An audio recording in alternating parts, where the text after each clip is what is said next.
Hey guys, you're watching PhoneArena's in-depth video comparison between the Google Nexus S and the Samsung Epic 4G. Naturally, both devices are pretty similar to one another because they're both manufactured by Samsung.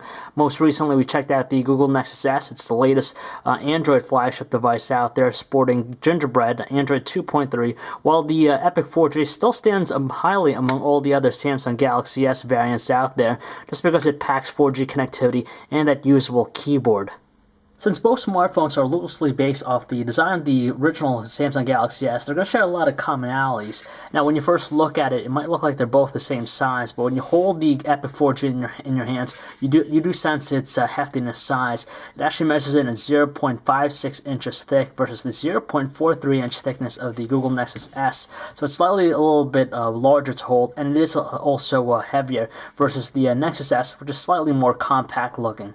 They both also employ the same exact choice of materials. The black plastic all around kind of makes it look shiny, but the Epic 4G adds a little bit of a difference with the chrome trim bezel and the soft touch coating rear, which does a lot better job in terms of repelling dust, dirt, debris, and even scratches, which is kind of evident by just holding and using the Google Nexus S. Aside from that, there's nothing really too spectacular about the designs. The other thing with the Nexus S, it has that curved look to it because of the contour display. Aside from that, they're very clean looking devices. Yet another striking feature about both handsets are their Super AMOLED displays. They both measure in at 4 inches, WVGA resolution, so that's 480 by 800 pixels. So with that in mind, you do get such stunning quality in terms of just defined details. Even the tiniest of text is very easy to make out, no problems whatsoever. On top of that, you do get the great looking colors, very deep, lush, and vibrant. So you're not going to have any problems with that, and it's easily by far one of the biggest wow factors about both handsets. Now, from our testing, we do notice that the Super AMOLED panel on the Google Nexus S slightly emits brighter tones than the one offered on the Samsung Epic 4G, and we'll explain that a little bit more. But they both offer a really good response when you move about their interface, and they also offer fantastic viewing angles, so you'll always have visibility anywhere you look at it. Even though we adore the clean look of the Google Nexus S, we are just frustrated by the capacitive buttons underneath the display. It's very hard to make them out, especially when in bright conditions. If you press it, it does offer a little bit of backlighting, but very poor indeed. When you compare that to the Epic 4G, it's very bright and clear. On the left side of both handsets, we find their volume rockers. They're both very distinguishable to make out, and they do offer a really good tactile response when you press them down. Well, on the right edge on both phones, we find their dedicated power buttons. We like the feel of the Google Nexus S a little bit more just because it's pronounced versus the one on the Epic 4G. But with the Epic 4G, it does offer the convenience of a dedicated shutter key to launch the camera application. Also, both handsets feature 3.5mm headset jacks and micro USB ports. It's found on the top edge of the Epic 4G, while it's found on the bottom edge of the Nexus S. On the back of both phones, we find their 5-megapixel autofocus cameras and also their LED flash. There's the notches for the speakerphone here on the Nexus S, while it's found on the bottom with the Epic 4G. When you remove the back cover for the Epic 4G, you do get access to the battery. And the neat thing about it is that you also have a micro SD card slot to change the capacity of memory. While on the Nexus S, when you remove the back cover, it only gives you access to the battery. There is no micro SD card slot. It just has a built-in storage, but the back cover does store that NFC chip.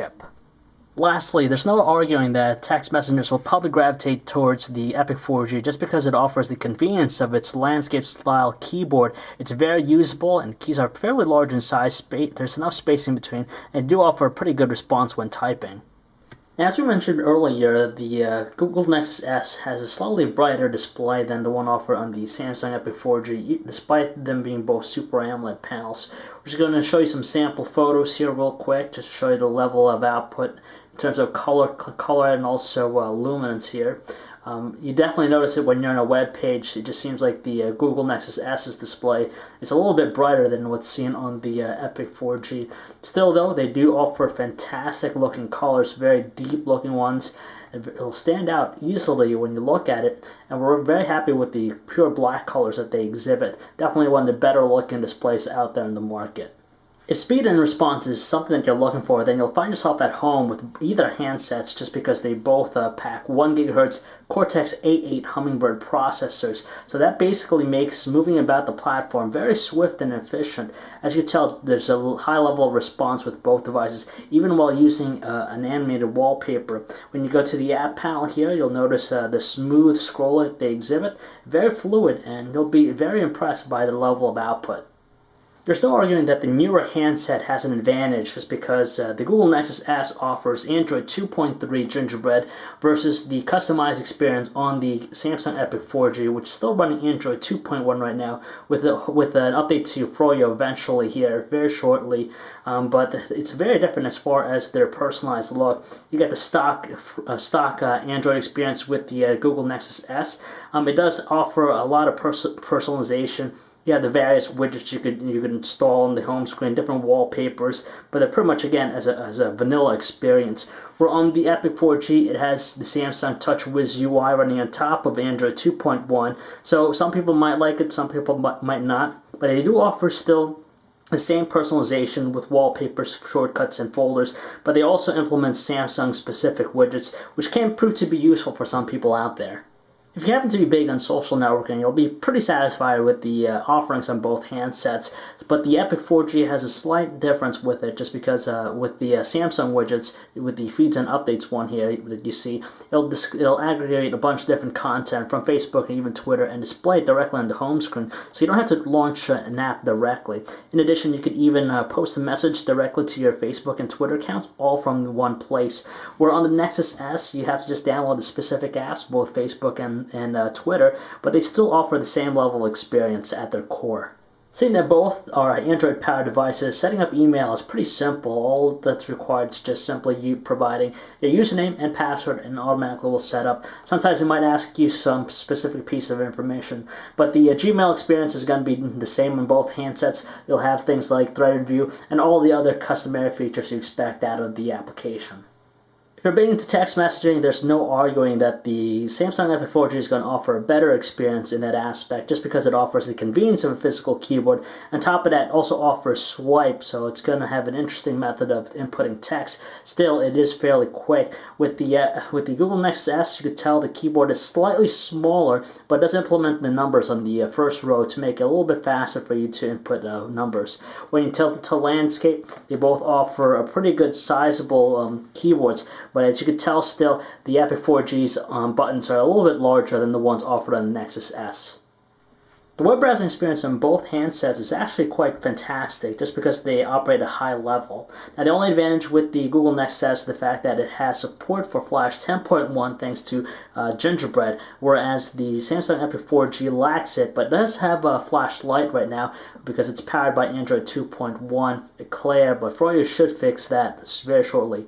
As you tell, scrolling is very smooth and responsive and renders the page just like you see on a desktop. It has multi-touch gesture support to zoom in, zoom out, and overall you're going to be quite satisfied with the experience.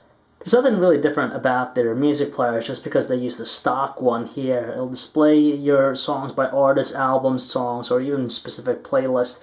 When you do play a song, it's going to show the album cover, the track information, even on-screen controls. As for audio quality from the speaker, it's definitely noticeable that the Samsung Epic 4G just has stronger tones over the Google Nexus S. Luckily, both are still pretty good to the ear, not too straining at all.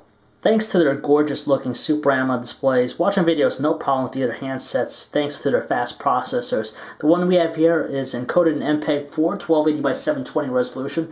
As you tell with both handsets, they deliver such a stunning quality. It's very smooth playback, no evidence of any lag or slowdown, plenty of details, deep colors, so the experience is going to be great either way. Even though both devices sport 5-megapixel cameras, their quality is very different from one another.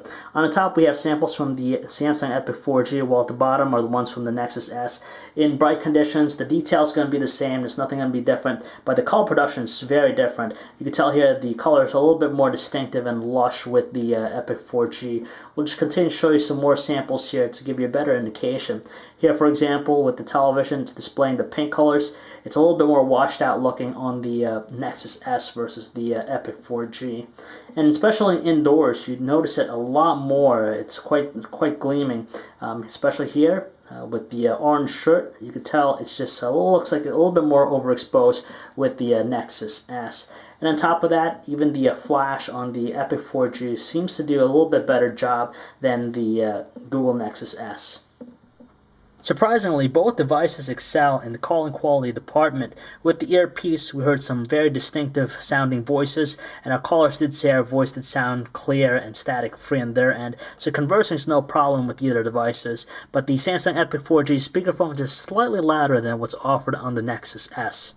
Just because the Epic 4G is a 4G-enabled device, the battery life is going to be a little bit less, especially if you're always connected to Sprint's 4G network, as opposed to the Nexus S, which only has 3G connectivity, so you get slightly better battery life. You'll easily get a solid day's use out of both devices. For light users, you could probably push close to 2 days.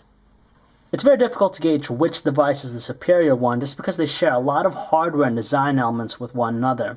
Now, even though the Epic 4G is $50 more on contract, $250 versus $200 on with the Nexus S, it just boasts some more intriguing features right out of the bat right now for consumers out there.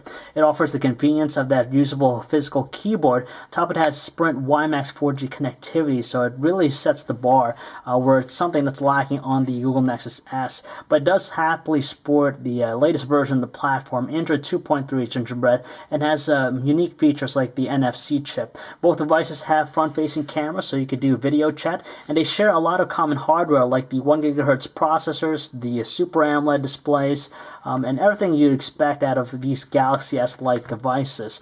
But honestly, for $50 more, we'd recommend probably siding with the Epic 4G just because you can get a little bit more flexibility out of it right now. So if you'd like to learn more about either handsets or for all latest cell phone reviews, news, specs, and information, you can check us out at PhoneArena.com.